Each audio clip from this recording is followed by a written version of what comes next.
So after seeing the MCB workshop, now we are in the RCCB workshop. Here we have the two types of RCCBs. One is up to 80 ampere and another is up to 125 ampere. I will take you to the how we manufacture the RCCB right from assembly to the testing and the packing. I will show you the complete process one by one. Now let's go to the assembly line. Let's go. Now the RCCB assembly starts from the base. Now here you can see the base, and there inside are the arc chambers. So this we have seen this base is already molded in our injection workshop, and the arc chambers these are the bought out parts. Now here you can see the base and the arc chambers are pre-assembled in this, and it has been fixed properly with the help of this fixture.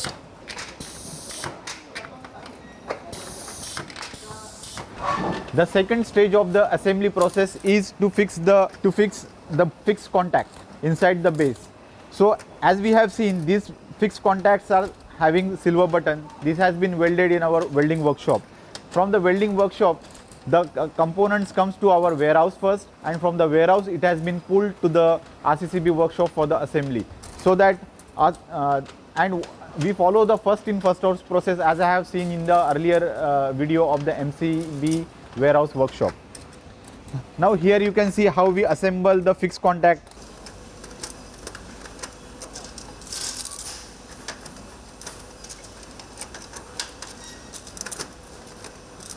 So now we are at the third assembly stage of the RCCB. Now here in this stage, the secondary winding is done on the CBCT. This is the secondary wire, and this is the CBCT. CBCT is called as core balance current transformer. This is the heart of the RCCB, and this is the welding group which we have made in our welding workshop. I will introduce you to the components of the welding group. This is the moving contact. This is silver button. This one is the flexible copper braid. This is the lower terminal. This is the box clamp. This one is the screw. Here is a resistor. You can see here is a resistor, and this is one contact which allows for the external tripping with the help of trip button. This is one of the contact.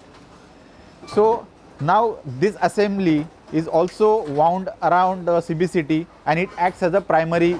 This flexible braid acts as a primary. Here you can see the process.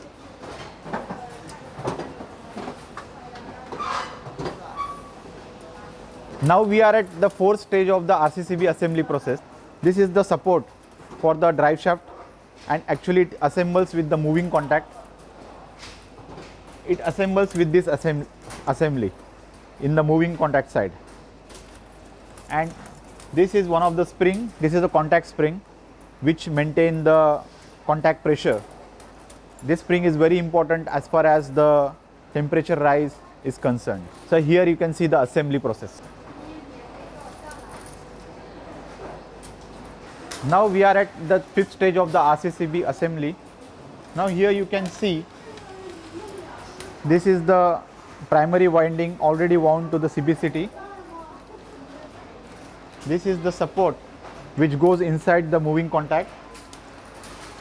This is the drive shaft, and this is the contact spring.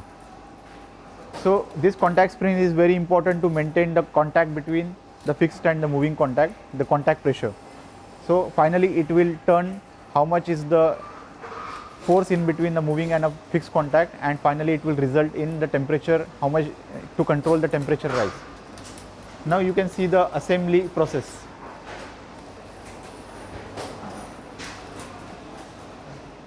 Now we are at the seventh stage of the assembly process. Here in this process, here you can see this is the base and the arc chamber and the fixed contact which we have assembled in the previous process. This assembly I have also shown you. This has been complete. Assembly has been done in the previous process. Now here we will assemble the mechanism. This is the indication flag spring. This is the indication flag. This component is one of the part for the mechanism. This is the heart of the RCCB called as magnetic relay. It is also called as permanent magnetic relay, PMR. This is the cap for the PMR. This is the top cover, and this is the trip button. Also the spring is assembled here on the trip button. So now my assembler will show you how to assemble all these parts. Let's see the process.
Now I have shown you the complete assembly of the RCCB.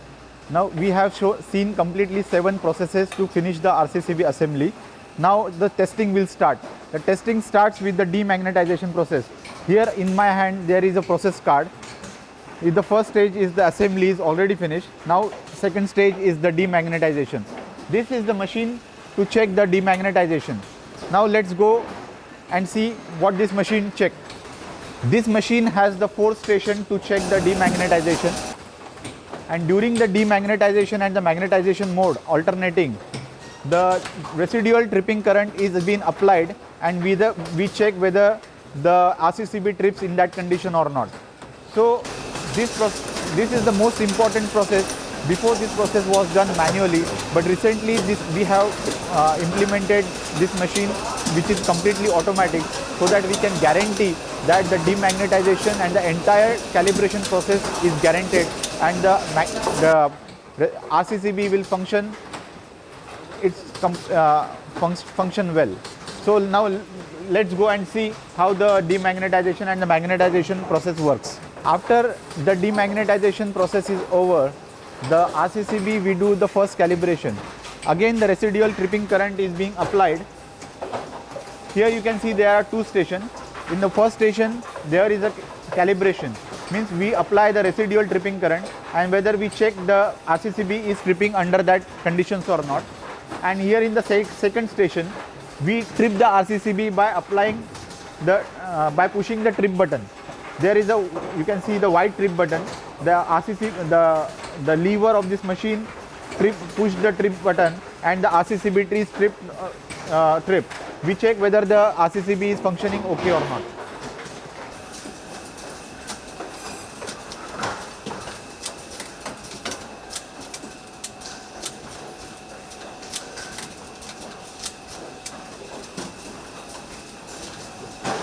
Now we are at the second calibration of the RCCB testing. As we have first seen the first calibration and the second calibration, we follow a 5-day schedule in between.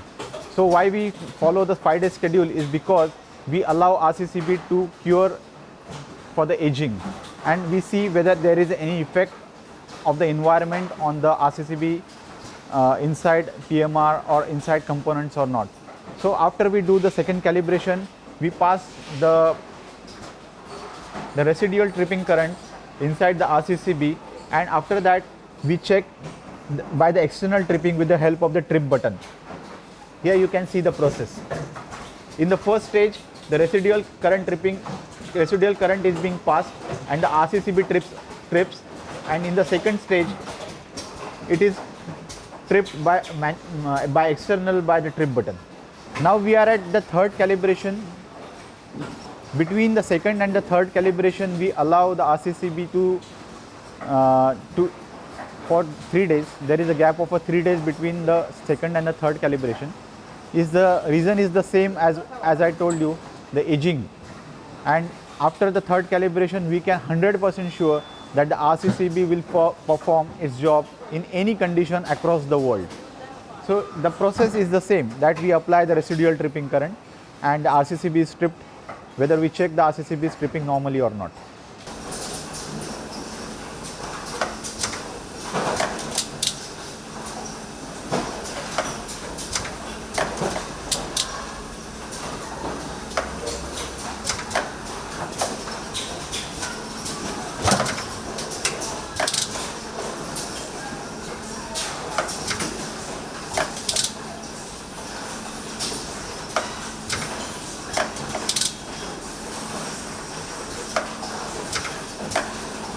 Now we are at the high voltage testing station.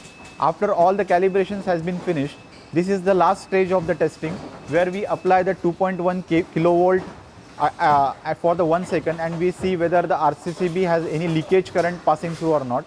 The leakage current should not exceed 20 milliseconds. So once the RCCB qualifies this test, we can guarantee all the routine test has been done, and the next step is to do the fixing. There are some processes like the putting the seal on and the DIN rail, and after that the packing. So let's go to the next process.